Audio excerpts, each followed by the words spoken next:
Hello दोस्तों, मैं कालका आईएएस एकेडमी भोपाल से आपका स्वागत करता हूं। अपने प्रीवियस वीडियो में मैंने समास को बताया था। आपके काफ़ी अच्छे फीडबैक आए मेरे पास कि सर हमने अभी तक सिर्फ शुरुआत करते थे अव्ययभावी समास, तत्पुरुष समास, कर्मधारय, लेकिन आपने तो आधा घंटा से समास को ही समझा दिया कि समास की परिभाषा क्या होती है, समास का विच्छेद करके बताया, वो बताया। तो इस पार्ट में हम आपको समास के बारे में पूरा बताएंगे। समास कैसे, कितने प्रकार के समास होते हैं और उनका प्रयोग कैसे होता है। तो आप हमसे जुड़े रहें, शेयर करें, सब्सक्राइब जरूर करिए, जिससे आपको पूरे वीडियोस मिलते रहेंगे। और कमेंट जरूर करना। आपके जो आपके कमेंट्स होते हैं वो हमें मोटिवेट करते हैं। तो चलिए शुरुआत करते हैं हमारे पहले समास का वीडियो पार्ट 1 के लिए सब्सक्राइब करो, आपको ऑटोमेटिकली हमारा पार्ट 2 मिल जाएगा। ठीक है, तो समास है क्या? समास को जो पहला भाग है अव्ययी भाव समास, पहले हम इसको चर्चा करेंगे। मैं कई वीडियोस डालूंगा आपके मतलब समझाने के लिए आपको। तो अव्ययभाव समास होता क्या है? अव्ययभाव समास समझने के लिए हमें देखना होगा, इसकी परिभाषा आई है, ये बहुत डिफिकल्ट है, आपको लगता आसान है, लेकिन इसको समझने के लिए आपको कुछ शब्दों को याद करना होगा। मैं बता रहा हूं। दूसरा ये बताना चाहूंगा कि कुछ बच्चे मुझे मैसेज करते हैं, फोन करते हैं। दोस्तों, मैं आपसे सिर्फ इतना कहना चाहूंगा, जो समास चैप्टर है ये बहुत बड़ा है। मैं आपको उस पर डिवाइड बार बार एक एक पार्ट में दे सकता हूँ। जैसे समास की परिभाषा दी, इसमें मैं अव्ययभाव समास दे रहा हूँ, फिर मैं आपको तत्पुरुष समास दूंगा, कर्मधारय। ये बहुत बड़े हैं, बहुत ज़्यादा जगह घेरते हैं। तो आपको सब्सक्राइब करके रखोगे तभी आपको ये सारे समास मिल पाएंगे। तो शुरुआत करते हैं, अव्ययभाव समास होता क्या है। पहली बात, साधारण भाषा में जो पहला पद होता है वो अव्यय होता है, और जो दूसरा पद होता है वो संज्ञा होता है। संज्ञा जानते हो ना? नहीं जानते हो कोई बात नहीं, मैं हूं ना, मैं आपको सारे बता दूंगा। संज्ञा हम अपने और लेक्चर में मैं समझाऊंगा, संज्ञा, काल, एसेट्रा एसेट्रा। तो आप जुड़े रहें। तो पहला पद अव्यय होता है, दूसरा पद संज्ञा होता है। अव्यय क्या होता है? अव्यय एक ऐसा शब्द होता है जिस पर ना लिंग का, ना वचन का कोई प्रभाव नहीं पड़ता। जैसे नहाना, नहाना, नेहा नहा रही है, नहाना अव्यय है। राम नहा रहा है, वो भी देखो, नहाना, ना हाँ ना। नेहा नहा रही है, राम नहा रहा है, नहाना, नाम नहाने जा रहा है। वे नहाना चाहते हैं, नेहा नहाना चाहती है, राम नहाना चाहता है। समझ में आ रहा है? मतलब ऐसे शब्द जिन पे लिंग और वचन का कोई असर नहीं पड़ता, उसे अव्यय कहा जाता है। तो पहला शब्द ऐसा होगा जिस पे ना लिंग ना वचन, किसी का कोई फर्क नहीं पड़ेगा, तो वो ये कहलाएगा अव्यय। दूसरा संज्ञा कहलाएगा। संज्ञा तो आप जानते ही हैं। ओके, अब ये भी पर्याप्त नहीं है अगर अव्ययभावी समास आपको करना है। हमें वो नहीं आते प्रतिकूल और ये सब। क्वेश्चन आए थे जो यूपी पुलिस और दिल्ली पुलिस की मतलब कुछ दिल्ली के एग्जाम थे हिंदी के, जिसमें यथा, यथा, बे, बे और बा, ये 3 शब्द घूमते हैं अव्ययभाव समास में। और क्वेश्चन किस प्रकार आएंगे ये जानना जरूरी है। कुछ दे देंगे लंबा सा यथा लगा के, कह देंगे इसका अर्थ क्या है, या फिर कोई शब्द में रहेगा इसका अपोजिट क्या है, या फिर ये समास क्या है। तो सबसे पहले अगर आप ये करना चाहते हो अव्ययभाव समास, तो इन 3 शब्दों के अर्थ जानना होंगे। समझ में आ रहा है? अर्थ जानना होंगे।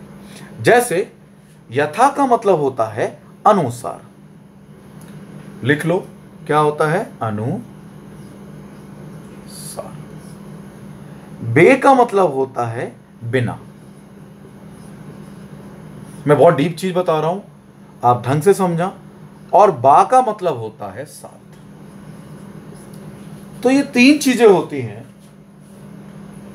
जो परीक्षा में पूछी जाती हैं।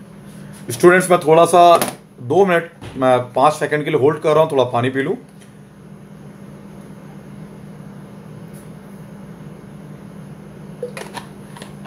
ओके,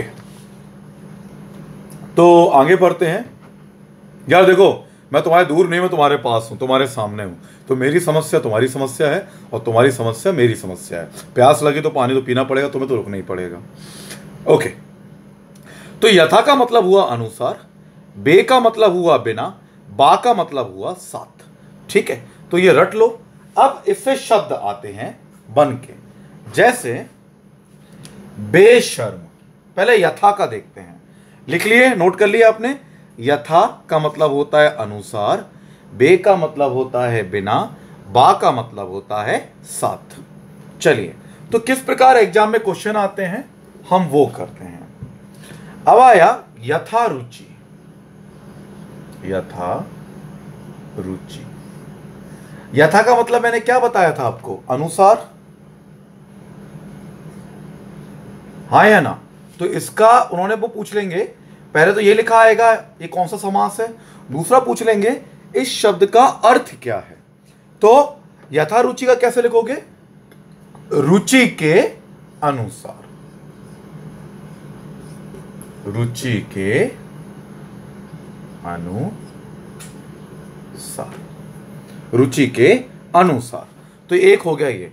तो आपको दोनों याद रखना है, यथा का अर्थ याद रखना, ये किस में प्रयोग होता है, इसका अर्थ क्या होता है, तभी आप सही लिख पाओगे। वरना ऑप्शन में रुचि के साथ, रुचि के बिना, रुचि के आरंभ से, रुचि के अनुसार, ऐसे ऑप्शन आते हैं। ठीक है, एक तो ये हो गया। एक शब्द और लिख लो, यथा विधि। यथा विधि, यथा विधि मतलब विधि के अनुसार। यथा कर्म मतलब कर्म के अनुसार। समझ में आया आपको? तो ये हो गया यथा का नियम। अव्ययभाव समास तो है ही है, इनका अर्थ के साथ शब्द जो आए हैं। तो यथा समझ में आ गया। अब करते हैं बे। बे का मतलब मैंने बताया था बिना। बे, तो बे से कैसे शब्द आपके एग्जाम में आए हैं अव्ययभाव समास में? मतलब बेशर्म, बिना शर्म के। एक शब्द ये हो गया बेशर्म। बेकाम, बिना काम के, लिखने की जरूरत नहीं है। बेशरूर, ये शब्द आप जरूर लिख लेना, बेशरूर, बिना शरूर का। क्लियर हुआ? तो ये हमारे शब्द हैं बे के बने हुए। ओके, अब मैंने बताया था आपको बा। बा के शब्द भी आते हैं अव्ययभाव समास पहचानने के लिए, और उनका अर्थ भी आता है बा। अब बा का मतलब क्या बताया था मैंने? साथ बताया था, साथ। तो थोड़ा सा कैमरा को मैं ब्राइट कर दूं। ओके, तो बा का मतलब मैंने बताया था, क्या बताया था? बा का साथ में। ओके, तो बा का मतलब साथ, जैसे बतौर। इसका अगर आप विग्रह करेंगे तो क्या होगा? तौर के साथ, तौर के साथ। ठीक है, अब आके और देखें, बदस्तूर।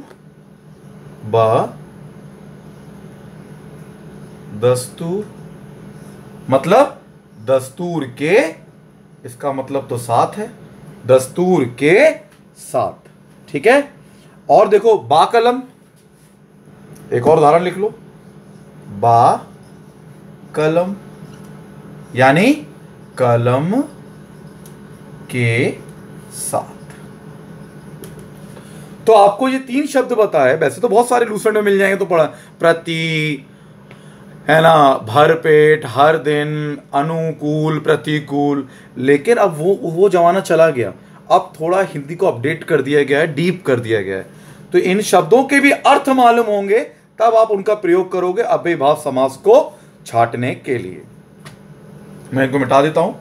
तो आपको 3 शब्द तो मैंने बता दिए, अब मैं आपको कुछ दे रहा हूं, इनका विग्रह याद करके जाना। जैसे प्रत्यक्ष, ये क्वेश्चन आया है यूपी के बीएड में आया, देखो यार ढंग से कर लेना, बिल्कुल गड़बड़ नहीं करना। अक्षी के प्रति, दोनों आते हैं, पहचानने के साथ साथ उनका विग्रह करना भी आता है। प्रत्यक्ष का मतलब क्या होता है? अक्षी के प्रति, ठीक है। एक और लिख लो, समक्ष। समक्ष का क्या होता है? अक्षी के सामने, अक्षी के सामने, ठीक है। और यथार्थ, हाँ एक शब्द और याद आ गया, यथा को तो बता ही दिया था मैंने, यथार्थ यानी अर्थ के अनुसार, ये भी कर लेना, अर्थ के अनुसार, ठीक है। बच्चों डोंट वरी, तुम्हारा पेपर है एसआई का, तो मैं तुम्हारे साथ हूं। आज हमने अपनी एकेडमी में करीब 84 क्वेश्चन का टेस्ट लिया था समास का, तो कल वो पेपर मैं तुम्हारे सामने ऐसे रखूंगा, उसके सामने सॉल्व करूंगा, तो तुम घर बैठे बैठे प्रैक्टिस भी कर सकते हो हमारे संग जुड़ के, ठीक है। ये आया, यथार्थ आया, बारंबार आया, यथाविधि आया, यथाशक्ति, यथाशक्ति को प्रतिदिन। तो इस प्रकार आपका खत्म होता है अव्ययीभाव समास। तो उम्मीद करता हूं कि आप लोगों को समझ में आ रहा होगा। एक और लिख लो चलते चलते, जैसे मुझे याद आ जाते हैं एग्जाम के तो मैं उनको लिखवा भी देता हूं। जैसे प्रत्येक मतलब एक एक के प्रति। तो जो वो 3-4 शब्द बताए थे वो यथा, बे और बा, साथ में ये शब्द का विग्रह जरूर कर लेना। तो इन्हीं से मिलता जुलता क्वेश्चन आएगा अगर आता है अव्ययीभाव समास से, ठीक है। अब मैं नेक्स्ट वीडियो में तत्पुरुष समास डालूंगा, क्योंकि ऑलरेडी ये 15 मिनट का हो चुका है वीडियो, तो मेमोरी ज़्यादा ना गिरे। तो आप सब्सक्राइब कर लो, तभी आप हमारे सारे वीडियो देख पाओगे, वरना नहीं देख पाओगे। तो गॉड ब्लेस यू दोस्तों। दूसरा वीडियो आपके सामने है, पार्ट 3 समास तत्पुरुष का। धन्यवाद।